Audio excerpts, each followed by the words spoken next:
Hey, Thomas here. Today we're getting familiar with some pretty slick looking refugium focused sumps from Eshopps.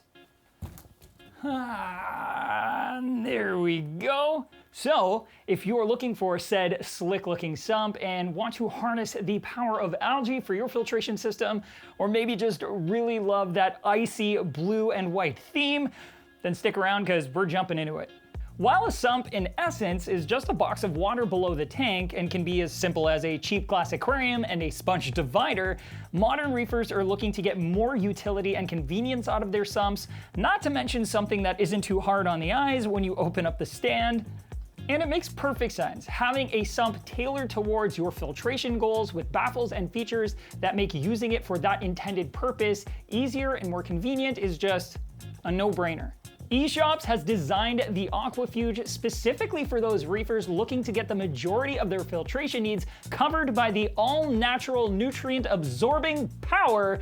or ANA, I guess, as I've now just decided to call it, of macroalgae like Chaetomorpha. The Aqua-Fuge lineup has more than just a focus on refugiums and also gives you a quiet water entry system with mechanical filtration in the form of a filter sock and a coarse foam sponge held in place by a removable guard. It also provides a skimmer section with an adjustable baffle to control the water height and two separate flow paths, which I'll explain in more detail in just a bit. First, let's do some magic. There we go. We'll also take a look at what else you get in the box along with the sump. In the box, you'll also find a filter sock, the removable algae guard and coarse foam sponge, a corrugated drain hose, and an information packet with the instruction guide. The Aqua-Fuge comes in three models: the AR100, the 200, and the 300, rated for heavily stocked reef tanks up to 75, 125, and 225 gallons respectively. The 100 I have here has a footprint of 24 by 12 inches, while the largest model sits at 36 by 16 inches, and all three models share the exact same 16-inch height, meaning they should fit easily into most standard aquarium stands for the tank sizes that they're rated for. There are actually two more models in the Aqua-Fuge lineup that share very similar features: the Aqua-Fuge Cube Nano and Cube Medium, which I actually covered in another video. So if you're looking for a tiny sump for your nano tank or a mid-sized sump for your cube tank, Eshopps has you covered there as well. But for this video, I'm going to be focusing on the standard rectangular models.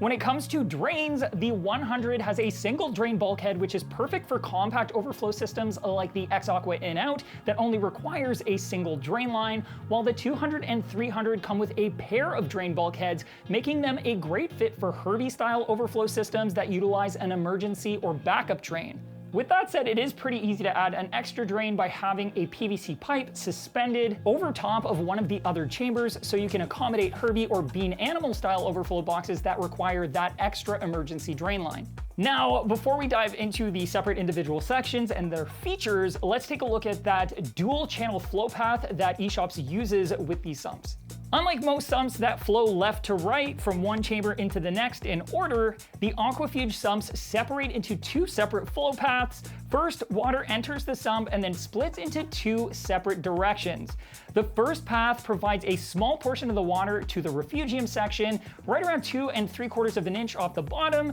which means you still have plenty of room for substrate, and then it travels upwards to a weir in the top of the rear baffle that then lets out into the return section at the rear of the sump. The second flow path, like the first, starts just after the filter sock section and sends the majority of the water underneath the refugium section across the front of the sump into the skimmer section, then towards the back of the sump, and then through an adjustable baffle into the return section. The benefit here is the flow through the refugium section is naturally slower, which can create a less turbulent environment with greater contact time, so that the algae, as well as the microbiome in the substrate or any biomedia that you use, is able to effectively do its job, while also giving the microfauna like copepods and amphipods a placid environment to reproduce and flourish. All the while, your protein skimmer, heater, or any other filtration elements are still getting plenty of flow so they can effectively perform their respective jobs, regardless of the flow that is optimal for the refugium.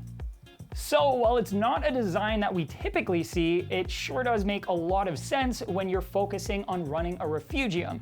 Speaking of refugium, the refugium sections in these sumps are decently sized and they're well thought out. The 100 model I have here has a 10-inch by 7-inch footprint and sits right up front and center where it's easy to see and access. The water entering the refugium section starts near the bottom, but like I mentioned earlier, still gives you nearly 3 inches of clearance for substrate. And where it exits near the top, there is a removable guard that has a coarse foam pad to catch any unwanted bits of algae and debris so that it doesn't make it into your return pump. The vertical height is enough to accommodate popular submersible lights, but you can also easily use a clip-on style light like this one placed on either of the sidewalls or even at the top of the baffle, since Eshopps avoids using Euro braces or trims by having that tall baffle that reaches all the way to the top of the sump to support those side panels. The skimmer sections have a respectable footprint and should accommodate a wide variety of skimmers, but compact models will definitely be a comfy fit with ample room and may even provide enough extra space to allow for a small reactor as well.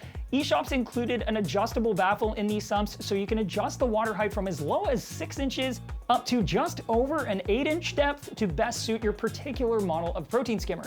Now, the return sections on these sumps are fairly tight compared to some other models, but still more than enough room for many popular return pumps, and the water level indicator is clearly marked, albeit on the opposite side of the sump, which might not be visible unless you have a peninsula-style stand with doors that open on both sides. With that said, the fact that the rear panel is clear means you do have a number of options for auto top-off systems, including ones that magnetically attach and read water level through the panel of the sump, and I definitely would recommend using an ATO, since keeping an eye on that water level might be tricky when the return pump area is tucked at the back, but I would much rather have a good view and clear access to my refugium and skimmer sections if it's going to be one or the other. When it comes to maintenance, this sump is going to be easy to work with, and like I was just mentioning, all of your important filtration elements are right up front and easy to see and access, plus that removable guard and foam block make cleaning up any wayward algae something that you can do at the sink instead of over top of the sump. You probably will want to grab a foxtail brush to clean out the weirs on the baffles, since it makes that job a lot easier,